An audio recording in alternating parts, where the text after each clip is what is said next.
you mentioned this in relation to goaltending. Was that the answer? Is the answer just to give way more games to Korpisalo? That gets him playing well, consistent performances, 3 in a row. At the same time, it fires up Forsberg, who's like, hey, wait a minute, I'm still here. I may suck. My numbers are pretty bad, but I'm still here. And then he steps on the ice and shuts out Chicago. So maybe that's all it took was to discuss the goaltending issue. Maybe that's all it took was to give Korpisalo a few more games and create a little bit of a tension there between the two of them. And maybe don't fall behind, 2-0 in the first period. Like, just get. I mean, it's baseball season's here. We know the effect of run support on a starting pitcher. It's the same with goalies. And the Sens went out to a 5-0 lead in Buffalo in the first period. They went out to a 2-0 lead in the first 6 minutes against Chicago. It kind of changes a goalie's headspace. But in terms of measuring what they have in Korpisalo and Forsberg, I mean, Forsberg got a shutout, one of the few shutouts all season long, a 19-save shutout. But that goes to show you when the team in front of you is playing well and, just taking away a lot of those dangerous opportunities, it gets predictable for the goalie, and that helps his confidence. So there's tangibles and intangibles to it. Great defense takes away great scoring opportunities in deadly areas that are hard to save. But at the same time, the goalie will continue to get great confidence when they can predict what the hell is going to happen here. And so the stat I wanted to come up with, the thought I had, and I'll throw this at you because we're trying to measure. I mean, I think you feel pretty confident. I don't know one way or the other if the Sens have two quality goalies that can help them get to the playoffs or not, because the team's been a tire fire, generally speaking, defensively. And some people dismiss that. Say, no, it's not just the team in front of them. Those guys suck. They haven't sucked in this 4-game winning streak. And let me throw this out to you, okay? So I don't know if the Sens have the right goalies in place or not. Again, because I haven't seen this team play good defense for a long stretch at any point in these goalies' history. So my theory's always been, show me a great goalie. I'll show you a team in front of them that's playing great defensive zone coverage. Right. And so if you're a tire fire defensively, you've got a shell-shocked goalie who loses confidence and lets in leaky goals. And I ask you this, though. So if you're pushing back on that the team defense doesn't have anything to do with the goaltending, if the team playing horrible defense has nothing to do with a goalie's poor play, then why are the numbers of both of an NHL team's goalies almost always really, really close? Good question. Because the first thought isn't true. Or what? Because you're absolutely right. If the team is a tire fire, it doesn't matter who's in net. That's why. Exactly. Yeah.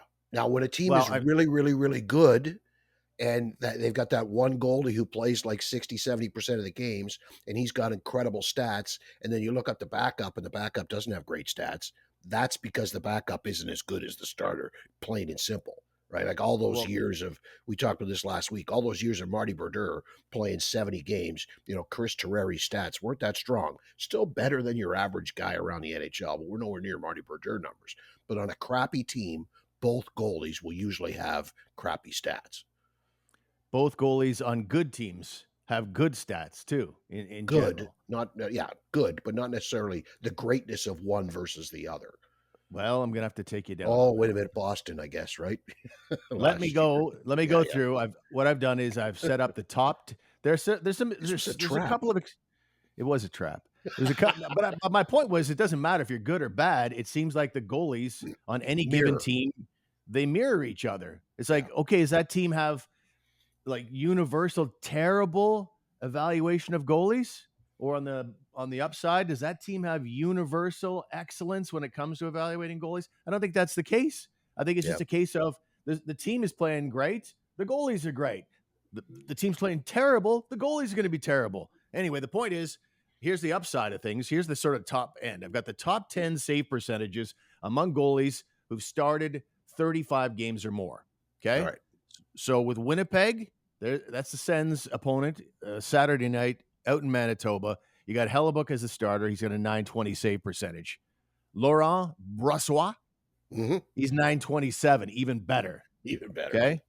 Then you got Vancouver, Demko at .917, Casey Smith at .901. A bit of a difference, but still both good. Cam Talbot at .916 in LA. Then you have David Riddick at .921. LA, David not Riddick. exactly. and David Riddick. Right? That's Big Save clearly a Dave. situation. It's clearly a situation in LA where they're playing great team defense.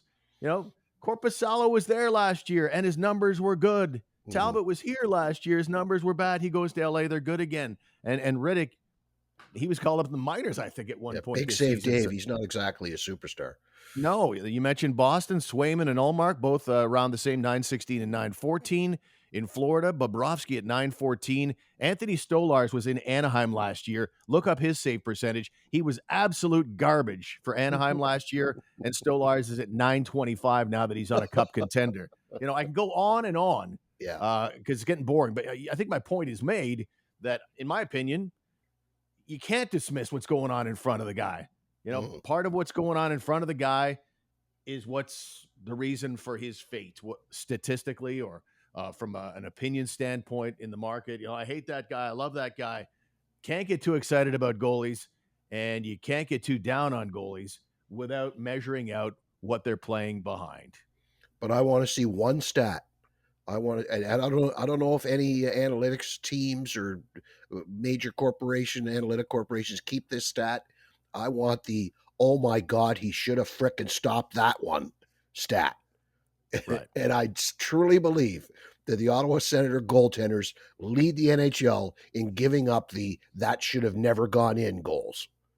And I don't think that is a reflection of the team in front of you like the rest of it. I agree with everything you just said. Generally speaking, good team, two good goalies. Bad team, two bad goalies. Stat lines. But when it comes to the giving up the bad one, these two guys are really, really good at giving up the bad one. But I bet all the bad goalies are. Well, All the ones okay, you bad goalies or a bad but team in front of them. all the teams that you perceive as bad goalies, like Stolarz last year. I bet if you looked at his body of work in Anaheim, he let in a bunch of leaky So goals, and you that's give the up bad. intangible. Okay, That's the you intangible I'm talking about, though. The yeah. intangible of when the team is a gong show in front of the goalie. This is not something you can measure statistically. Upstairs, they go kablooey. They lose their confidence. It leaks out the way pucks leak through their armpits on shots that should be saved. Confidence drains, and I don't think there's a metric in analytics that measures just a goalie feeling like garbage and not necessarily wanting to even come to the rink. So a bad team that therefore ends up having bad goalies as a reflection of the team. Also, those goaltenders tend to give up more bad goals. Correct. That's my Okay. theory. All right. All right. Well, you need Well, to find some nerd. Or sorry, that's insulting. You need to find some fine young person who's into this sort of statistical stuff and has access to video and can put this together for you and figure this and prove your point beyond all a reasonable doubt. I look forward to that study coming out and the presentation that will accompany it. I think I got nerdy enough there because I got about 8 other goalies situations, tandems that I Okay. can hit if you want me to. I can. I think The people other have end of the already had enough. spectrum. I've got a bunch. I got a bunch.